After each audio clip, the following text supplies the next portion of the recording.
Asia কাপের semifinal ম্যাচে Pakistan women's টিমকে হারিয়ে শ্রীলঙ্কান ওমেন্স টিম উঠে গেল ফাইনালে। এদিকে আবার বাংলাদেশকে হারিয়ে এক কথা বাংলাদেশ ওমেন্স টিমকে হারিয়ে ভারত ওমেন্স টিম উঠে গেছে এই এশিয়া কাপের ফাইনালে। তবে বাংলাদেশ তো অনেকটা লজ্জাজনকভাবে হেরেছে, বাট এদিকে পাকিস্তান কিন্তু ম্যাচটা জিততে জিততে গিয়ে শ্রীলঙ্কার সাথে হেরে গেছে। পাকিস্তান কিন্তু 141 রানের টার্গেট দিয়েছিল শ্রীলঙ্কান টিমকে। সেই শ্রীলঙ্কার টিম 19 ওভার 5 বলে, এখানে বিষয়টা আপনারা খেয়াল করবেন। এবং পাকিস্তানের প্লেয়াররা কিন্তু এটা ডিজার্ভ করতে পারেনি, এটা মেনে নিতে পারেনি।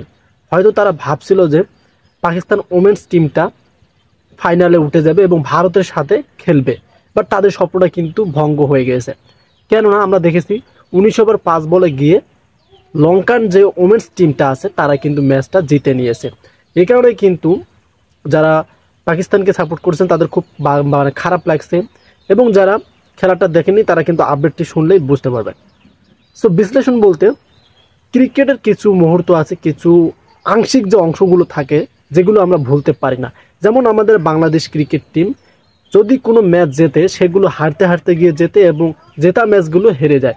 এই কারণে আমাদের ক্রিকেট খেলা দেখি আমাদের খুব খারাপ লাগে এবং আমাদের কি মানে বাজে একটা সময় কাটে।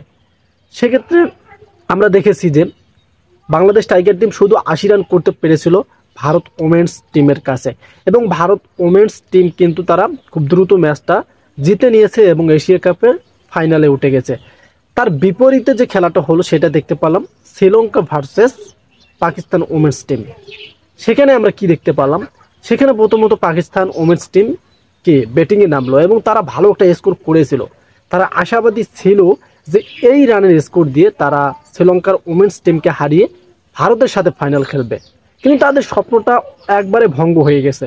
ওই যে বললাম লাস্ট পর্যায়ে গিয়ে 19 ওভার 5 বলে কিন্তু ম্যাচটা জিতে নিয়েছে শ্রীলঙ্কা ওমেন্স টিম। হ্যাঁ, এটাও কিন্তু বাংলাদেশ করতে পারতো। যেমন পাকিস্তান প্রথমে ব্যাটিংয়ে নামে তারা 140 রান করছে, এরকম যদি একটা স্কোরে দেখা পেতো বাংলাদেশ ওমেন্স টিম তাহলে কিন্তু ইন্ডিয়ার সাথে একটু হাড্ডাহাড্ডি খেলা হয়তো, যেটা পাকিস্তান করতে পেরেছে হাড্ডাহাড্ডি খেলা। এক কথায় আমরা দেখেছি যে ম্যাচিং খেলা হয়েছিল। সেক্ষেত্রে কিন্তু মানে ম্যাচটা পুরোটাই ছিল পাকিস্তানের কাছে, বাট শেষ পর্যায়ে গিয়ে যে এভাবে শ্রীলঙ্কা ওমেন্স টিম জিতে যাবে কে বা জানে। হয়তো এটাই ছিল প্রাপ্য পাকিস্তানের, এটাই তারা পেয়েছে। বাট ক্রিকেটের মধ্যে যারা 100% দিবে, যারা ভালো পারফরমেন্স খেলবে তারা কিন্তু ম্যাচগুলো জয় পেয়ে যায়, যেটা আমরা দেখেছি। সো বিষয়টা হচ্ছে যেহেতু ভারত পাকিস্তান তাদের বর্ণনাটা নেই, তারপরও কিন্তু যদি ফাইনালে যেত তাহলে অন্যরকম একটা খেলা আমরা দেখতে পাইতাম, তারা কিন্তু অন্যরকম খেলা দেখাই দিত। সেক্ষেত্রে এখন শ্রীলঙ্কার সাথে কিন্তু ভারত ওমেন্স টিমের ফাইনাল খেলাটি হবে এশিয়া কাপের যে ওমেন্স যে খেলাগুলো হচ্ছে সেটাতে আমরা প্র্যাকটিক্যালি দেখতে পারবো। তবে আপনার কতটুকু আশাবাদী, শ্রীলঙ্কা কি পারবে এই ভারতকে হারাতে, নাকি ভারত আবারও হারাবে এই শ্রীলঙ্কাকে? এটা কিন্তু একটা রেকর্ডের মানে দেখার একটা বিষয় আছে এবং একটা আশাবাদী।